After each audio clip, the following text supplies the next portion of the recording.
안녕하세요. 소아청소년과 전문의 정유미입니다. 오늘은 2020년 2월 14일자 우한 폐렴에 관한 미국 질병관리본부 텔레브리핑을 요약해 드리겠습니다. 우한에서 귀국 후 격리 중에 한 명이 더 우한 폐렴으로 확인되어서 현재 미국 내 확진 환자는 총 15명입니다. 최근 귀국한 600명 이상이 아직 격리 중입니다. 정부 차원의 이러한 대규모 격리는 과거 50년간 처음 겪는 일입니다.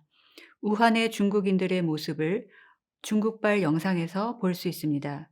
그들은 우한 폐렴뿐만 아니라 지역사회에 명백하게 존재하는 두려움 때문에도 고통을 받고 있습니다. 현재는 우한 폐렴 위험 지역 여행력이 있는 사람이 증상을 보일 경우 검사를 시행합니다. 왜냐하면 증상이 없을 때 너무 일찍 검사하면 감염을 놓칠 수 있기 때문입니다. 즉, 나중에 병이 나타날 수도 있게 됩니다. 우한 폐렴의 최대 잠복기는 14일입니다. 즉, 어떤 사람이 감염되었다면 이 14일 기간 중 어느 시점에서 증상이 나타난다는 뜻입니다. 우한 폐렴 바이러스에 노출된 즉시 증상이 나타나지 않는데 노출 당일이나 3일째 검사를 한다면 검사 결과가 음성으로 나올 수 있습니다. 하지만 이는 바이러스가 검사에 양성으로 나올 만큼 아직 충분히 체내에 자리를 잡지 못했다는 뜻일 수 있습니다. 미국 질병관리본부에서 사용하는 검사는 아주 정확합니다. 민감도가 아주 높습니다. 검사의 정확성 문제가 아니라 이 바이러스가 감염된 사람에서 어느 시점에 감지될 수 있는가 하는 문제입니다. 따라서 증상이 없는 사람이 검사 결과 한 번 음성으로 나왔다고 해서 진짜 음성을 의미하는 것은 아닙니다. 무증상 상태에서 나온 음성 결과는 공중보건이나 임상진단에 아무런 정보를 주지 못합니다. 사실 무증상 상태에서 나온 음성 결과 안전하다는 잘못된 인식을 줄 수 있습니다. 미국 질병관리본부는 1월 29일 맨 처음 우한에서 송환된 195명을 증상이 없어도 모두 검사했었습니다. 하지만 그 후 이 바이러스가 인체 내에서 어떻게 작용하는지를 더 많이, 그리고 공중보건 대처에 가장 좋은 정보를 얻을 수 있는 최적의 검사 시점이 언제인가를 알게 되었습니다. 앞으로도 만약 위험한 경우라면 미국 질병관리본부는 증상이 없어도 모두 전수 검사를 할 수 있습니다.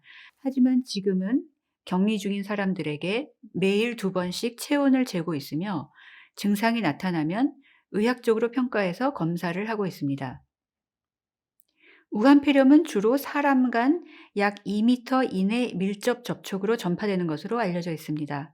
즉, 감염된 사람이 기침이나 재채기를 할 때 나오는 호흡기 비말로 전파되며 증상이 가장 심할 때, 제일 많이 아플 때 가장 전염이 잘 됩니다. 일부는 오염된 물건을 만진 손으로 눈, 코, 입을 만질 때도 전파되지만 물체 표면에 오래 남아있는 것은 아닙니다. 또 일부는 무증상 상태에서도 전파가 되며 적은 수가 보고되기도 했습니다. 하지만 현재 오염된 것을 만져서 혹은 무증상 상태로부터의 감염을 우한 폐렴의 주요 전파 양식으로 보지는 않습니다. 2월 13일 중국 당국이 우한 폐렴에 감염된 중국 의료진이 주로 후베이 지역에 1,700명 넘게 있다고 발표하였습니다. 의료인은 감염된 환자 지원의 최전선에 있습니다. 우리가 우한 폐렴 전파 방식을 더 자세히 알게 될수록 의료인의 안전이 최우선 과제가 되고 있습니다. 미국 질병관리본부는 환자 진료 시 의료인 보호를 위한 지침을 발표했고, 다행히 미국에서 아직은 감염된 의료인이 없습니다.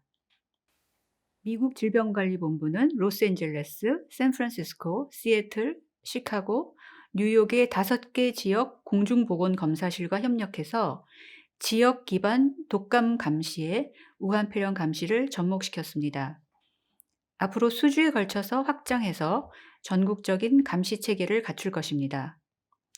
우한 폐렴에 대해 따로 만들 필요 없이 기존 독감 및 호흡기 질환 감시 체계에 우한 폐렴 검사를 추가하는 방식입니다. 각 지역 인터넷 독감 사이트 플루뷰에 접속하면 구체적인 내용을 알 수 있습니다.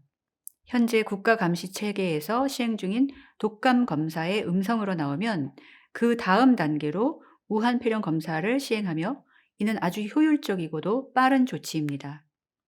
지금은 미국 내 우한 폐렴 전파를 막는 데 전력을 다하고 있지만 지역사회 전파 확산 가능성을 대비해야 합니다.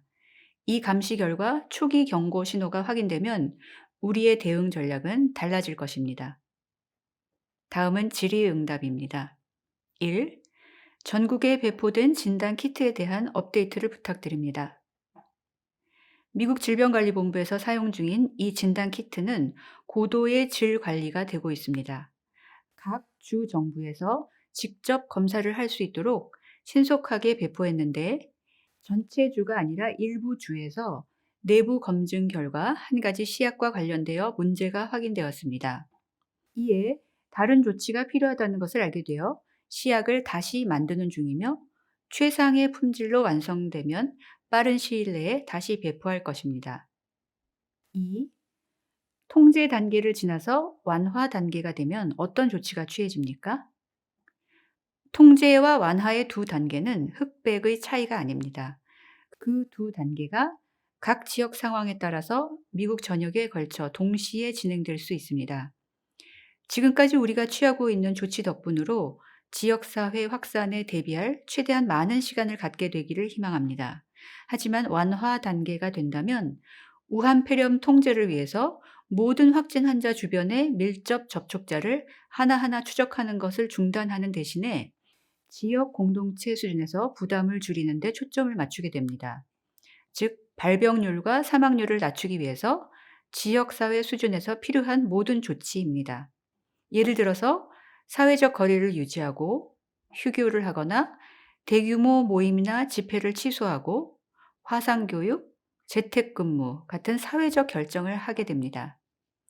우한 폐렴에 대한 백신이나 구체적인 치료약이 없는 현 상황에서는 이런 지역사회 수준의 의학 외적인 대응 조치가 매우 중요합니다. 3.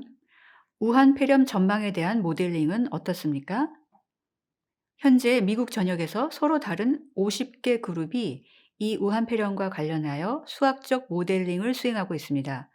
우리는 이를 모두 종합적으로 보고 있고 독감 모델링과 연관해서 본다면 위에 설명한 지역사회 공동체 수준의 완화 노력이 우한 폐렴 피크 시기뿐만 아니라 발생률 커브의 기울기도 낮출 수 있을 것으로 보입니다. 이상 2020년 2월 14일자 미국 질병관리본부 텔레브리핑을 요약해드렸습니다. 계속해서 우한 폐렴에 관한 새로운 소식을 전해드리겠습니다.